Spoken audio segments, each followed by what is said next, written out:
তখন মৌলভীবাজার আতঙ্ক শুরু হয়েছিল। কোনো ছাত্ররা রাস্তার মধ্যে দাঁড়াতে পারছিল না, সবাই নিজের যান বাঁচতে সবাই দৌড়াচ্ছিল এবং ছাত্রলীগের কিছু নেতারা হাতে পিস্তল নিয়ে প্রকাশে ছিল। তারপর দুপুর টাইমে যখন রাজপথে বিএনপির ছাত্রদের, যুবদের, স্বেচ্ছাসেবকদের সহ রাজনৈতিক নেতৃবৃন্দরা যখন মাঠে নেমে আসছিল, তারপরে রাজপথ ছাত্রদের নিয়ন্ত্রণে চলে আসে। আমি শহীদ সকল ছাত্রদের আমি আত্মত্যাগে শান্তি কামনা করি এবং আমরা দেখতে পাচ্ছি বিগত দিনে যে সমন্বয়ক নাম ব্যবহার করে আমাকে ব্যবহার করেছেন, মামলা বাণিজ্য করেছেন।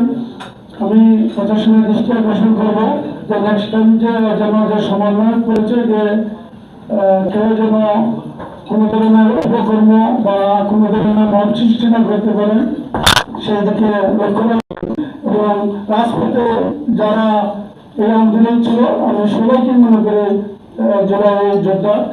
ধন্যবাদ সবাইকে। আসসালামু আলাইকুম।